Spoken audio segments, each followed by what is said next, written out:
Good morning class 9-10 में हमारा chapter चल रहा था परमाणु वाला।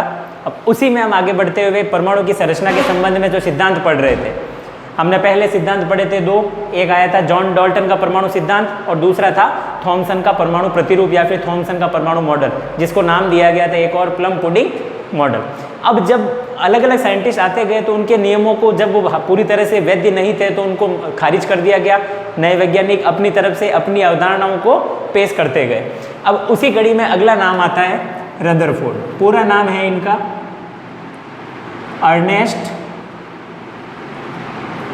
रदरफोर्ड।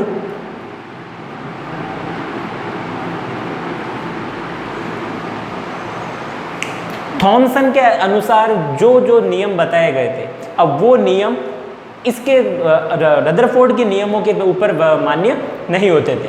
तो रदरफोर्ड के द्वारा अपनी तरफ से एक परमाणु की संरचना के लिए सिद्धांत दिया गया, नियम दिया गया और उसको नाम दिया गया रदरफोर्ड का स्वर्ण पत्र प्रयोग। तो बात करते हैं रदरफोर्ड की।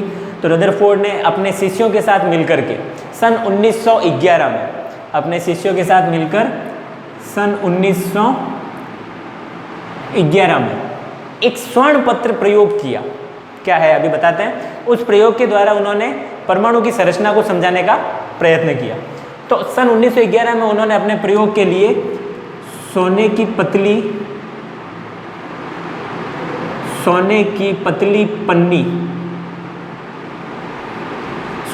पतली पन्नी ली। एक उन्होंने हीलियम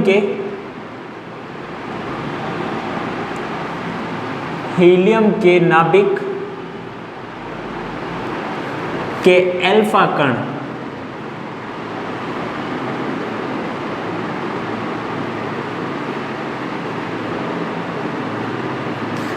जो हमने पहले पढ़ा था परमाणु क्रमांक 2 पे हाइड्रोजन हीलियम। तो हीलियम के नाभिक यानी उसके केंद्रीय भाग में जो अल्फा कण पाए जाते हैं उनकी बौछार करने के लिए एक उन्होंने रखा जिंक सल्फाइड का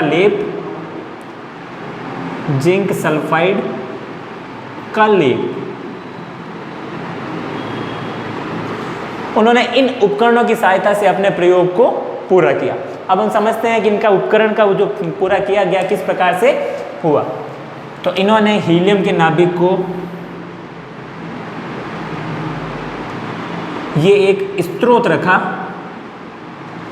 और इस स्रोत में थे हीलियम के अल्फा कण। सामने की तरफ इन्होंने लगाई एक पतली सोने की पन्नी।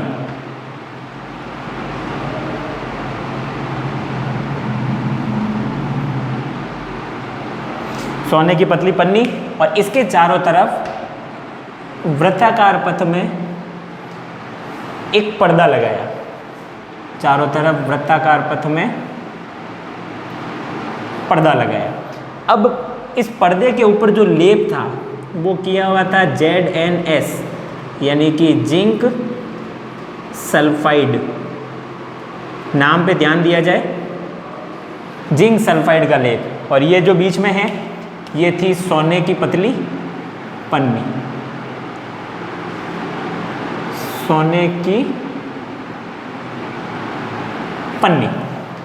यहां से उन्होंने हीलियम के कणों का स्रोत रखा। अब अपने प्रयोग के लिए इन उपकरणों को जमाने के बाद उन्होंने अपना प्रयोग स्टार्ट किया। क्या किया गया इसके लिए?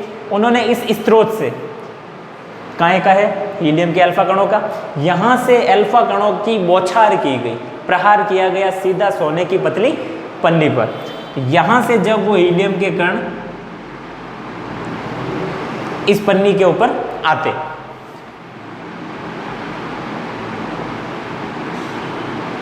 तब ये व्यवस्था उन्होंने की। यहां से बौछार की गई इसके ऊपर सोने की पतली पन्नी पर। चारों तरफ लगा हुआ एक पर्दा जिसके ऊपर लेप किया हुआ है ZnS यानी जिंक सल्फाइड का लेप।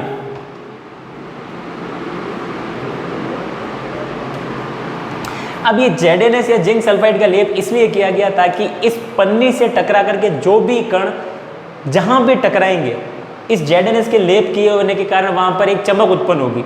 चमक उत्पन्न होने से हमें पता चल पाएगा कि वो कण किस तरफ जा रहा है। तो अब उन्होंने अपने लिए जब प्रयोग किया तो उसमें उन्होंने प्रेक्षण क्या मिला, प्रेक्षण या हम कहेंगे अवलोकन क्या था। अवलोकन अर्थात जब वो प्रयोग कर रहे थे तो उन्हें क्या क्या चीज़ें देखने को मिली। अब उसके अंतर्गत हम कह रहे हैं पहला पॉइंट, उन्होंने देखा अधिकांश कण बिना मुड़े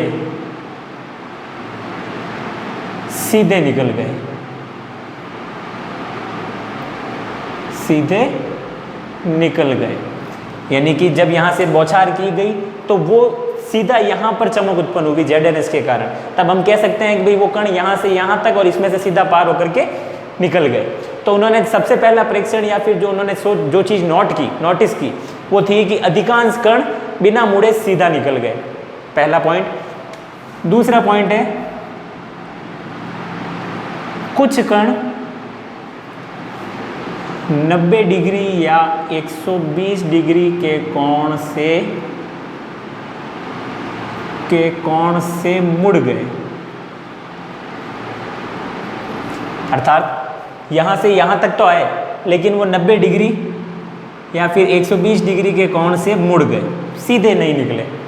चमक उत्पन्न हुई तब उससे पता चला, ज्ञात हो सका कि कहाँ से कहाँ तक जा रहे हैं। और लास्ट पॉइंट जो उन्होंने ऑब्जर्व किया, नोटिस किया कि 20,000 कणों में से 20,000 कणों में से केवल एक कण पन्नी से टकराकर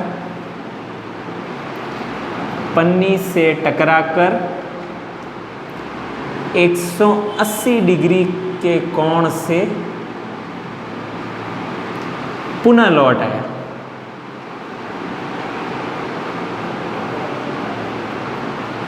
तो उनके प्रेक्षण में उन्होंने 3 चीजें नोटिस की कि अधिकांश कण सीधा निकल गए, वो बिना किसी विक्षेपण के जिस रास्ते से आए बिना किसी मुड़े सीधे निकल गए। कुछ कण थे जो 90 डिग्री या 120 डिग्री के कोण से मुड़ गए और 20,000 कणों में से सिर्फ एक कण ऐसा था जो जिस रास्ते से आया उसी रास्ते से वापस चला गया, इससे टकराया और इससे वापस चला गया। तो जब ये चीज़ हुई तो रदरफोर्ड को ये तीसरी घटना थोड़ी अलग लगी। उन्होंने कहा भाई एक कण यहाँ से आ रहा है, इससे टकरा करके वापस जा रहा है, मतलब ये तो वही बात हो रही है कि एक छोटा सा कोई गोला है जो कागज़ की पन्नी से टकरा करके वापस लौट रहा है और जिसने फेंका है उसी को घायल कर रहा है। तो ये चीज़ उनको थोड़ी अलग लगी। अब जब ये चीज़ उन्होंने देख ली तो उन्होंने अपनी तरफ से कुछ निष्कर्ष निकाले। ये पॉइंट आप साथ साथ में लिख लीजिएगा चित्र बनाते हुए, इसको रफ करके आगे अपन निष्कर्ष लिखेंगे।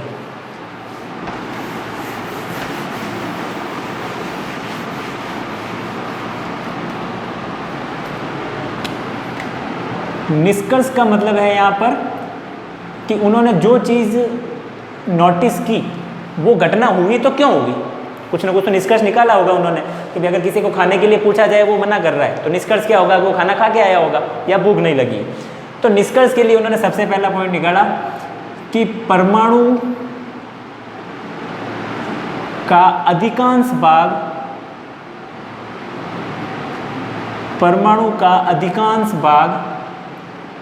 खोखला होता है। परमाणु का अधिकांश भाग खोखला होता है, यानी कि जो पहला अपन ने निष्कर्ष देखा था, प्रेक्षण में देखा था कि अधिकांश कण बिना मुड़े सीधा निकल गए। अब सीधा कब निकले, जब उनको रोकने वाला कोई था ही नहीं, यानी कि परमाणु का अधिकांश भाग खोखला है। सोने की जो पतली पन्नी है, मतलब ये भी कोई तत्व है, इसका भी परमाणु होगा। इसी प्रकार दूसरा पॉइंट, परमाणु के केंद्र में धनावेश उपस्थित होता है। एक निष्कर्ष उन्होंने निकाल लिया कि परमाणु के केंद्र में धनावेश उपस्थित होता है। कैसे पता चला, क्योंकि काफ़ी कण क्या है वो यहाँ से 90 या 120 डिग्री के कोण से मुड़ गए थे। तो यहाँ से जो कण छोड़े गए, हमें ज्ञात है कि प्लस हमेशा प्लस को दूर भगाता है, यानी कि यहाँ पर कोई ना कोई ऐसे धनावेशित कण है जो इन धनावेशित कणों को यहाँ से दूर फेंक रहा है। तो दूसरा पॉइंट निकल गया कि परमाणु के केंद्र में धनावेश उत्पन्न होता है। परमाणु के केंद्र में धनावेश उत्पन्न होता है, उपस्थित होता है। और एक पॉइंट निष्कर्ष में आ जाएगा इसके। अब इन्होंने कहा कि भाई ये यहाँ से सीधे भी निकल रहे हैं, मतलब खाली है, कुछ ऐसे भी लौट रहे हैं, तो एक वापिस भी तो जा रहा है। एक पॉइंट इन्होंने कहा कि परमाणु विद्युत उदासीन होता है। परमाणु विद्युत उदासीन होता है। अब परमाणु विद्युत उदासीन होता है का मतलब है कि परमाणु में जितने प्लस है उतने के उतने माइनस होंगे। यानी कि अगर +5 और -5 किया जाए तो आंसर अपने पास में क्या आएगा? 0, न्यूट्रल, उदासीन। तो परमाणु विद्युत रूप से उदासीन होता है, यानी कि परमाणु के अंदर जितने धनावेश होंगे, प्रोटॉन होंगे, उतने के उतने ऋणावेश होंगे, यानी कि उतने ही इलेक्ट्रॉन होंगे। तो इस आधार पर उन्होंने उस संरचना को समझाया, ये निष्कर्ष हुआ। फिर अंत में उन्होंने अपनी तरफ से परमाणु प्रतिरूप के लिए सिद्धांत दिया। रदरफोर्ड के अनुसार जो सिद्धांत दिया गया उसमें यही पॉइंट्स रिकॉल कीजिएगा एक बार वापस।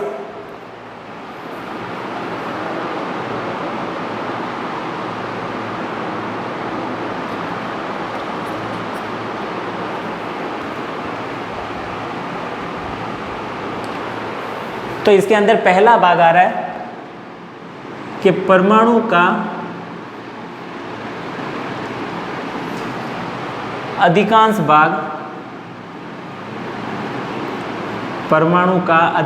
भाग खाली है।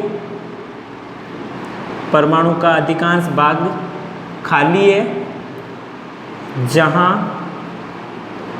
ऋणावेशित इलेक्ट्रॉन वृत्ताकार पथ में चक्कर लगाते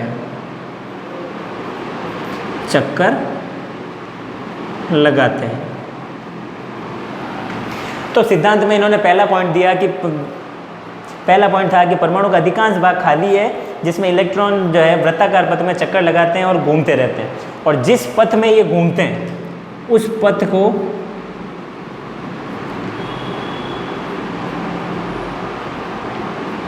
कक्ष या स्तर कहते हैं।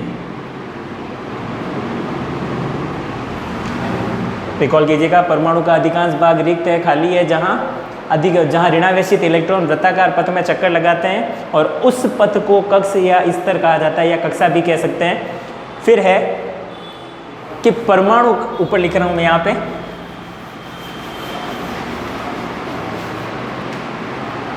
दूसरा पॉइंट, परमाणु का संपूर्ण धनावेश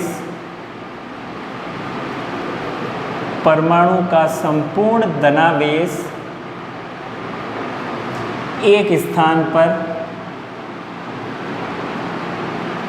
और वो एक स्थान कौन सा है उसका? परमाणु का नाभिक केंद्रित होता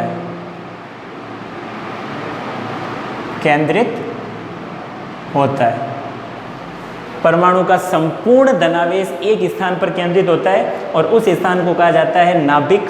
वो हम पढ़ चुके हैं। और फिर एक पॉइंट आपने वही जो पहले देखा था कि परमाणु विद्युत उदासीन होता है, ये भी उन्होंने अपने सिद्धांत में बताया। परमाणु विद्युत उदासीन होता है, अर्थात परमाणु में धनावेश व ऋणावेश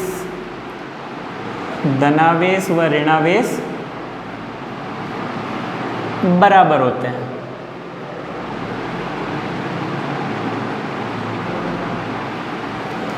तो ये रदरफोर्ड के नियमानुसार आपने देखा। रदरफोर्ड का जो स्वर्ण पत्र प्रयोग है क्या था? उन्होंने स्वर्ण पत्र अपने शिष्यों के साथ मिलकर के 1911 में उन्होंने एक प्रयोग किया परमाणु की संरचना के लिए। उसके लिए उन्होंने एक सोने की पतली पन्नी ली, हीलियम के नाभिक के अल्फा कण लिए और जिंक सल्फाइड का लेप करवाया।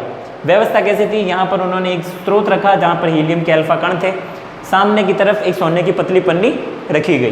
उसके चारों तरफ एक पर्दा किया गया और पर्दे के ऊपर जिंक सल्फाइड ZnS का लेप किया। लेप किस लिए? ताकि टकरा करके कण जब यहाँ पर कहीं भी स्पर्श करेंगे तो एक चमक उत्पन्न होगी। तो उन्होंने सबसे पहले अपने प्रेक्षण में देखा कि अधिकांश कण बिना मुड़े सीधे निकल गए। दूसरा पॉइंट, कुछ कण 90 या 120 डिग्री के कोण से मुड़ गए।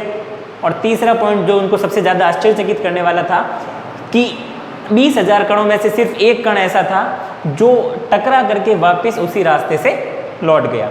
फिर उन्होंने निष्कर्ष निकाला। निष्कर्ष में हमने देखा था कि उन्होंने कहा परमाणु का अधिकांश भाग खाली है, इसीलिए सीधा निकल गए कण। दूसरा, परमाणु के केंद्रीय भाग में नाभिक में धनावेश उपस्थित है, इसीलिए कुछ कण यहाँ से 90 और 120 डिग्री के कोण से मुड़ गए। और लास्ट, परमाणु विद्युत रूप से उदासीन होता है, यानी जितने प्लस होंगे परमाणु में उतने ही माइनस होंगे, तभी वो पूरी रूप से उदासीन होगा। फिर उन्होंने जो सिद्धांत दिया, सिद्धांत के तीनों पॉइंट आपके सामने है। तो ये इंपॉर्टेंट क्वेश्चन है, अच्छा है सवाल, 9th और 10th दोनों के लिए एग्जाम में बड़ा क्वेश्चन बनता है, आएगा तो अच्छे नंबर दे के जाएगा। तो हमें इसको अच्छे से पढ़ना है, डायग्राम याद रखना है, और इसके बारे में जो भी अगर आपको कोई डाउट है तो आप मेरे से पूछ सकते हैं। आपको अगर कोई डाउट है तो उसको लिख करके अपने नाम के साथ में भेजें अन्य, और इसका जो काम करना है इसको आपको ऐसे कैसे एज इट इज उतार देना है, ये उतार के आप मुझे भेज दीजिएगा, और कोई डाउट हो तो मेरे से पूछ सकते हैं। धन्यवाद।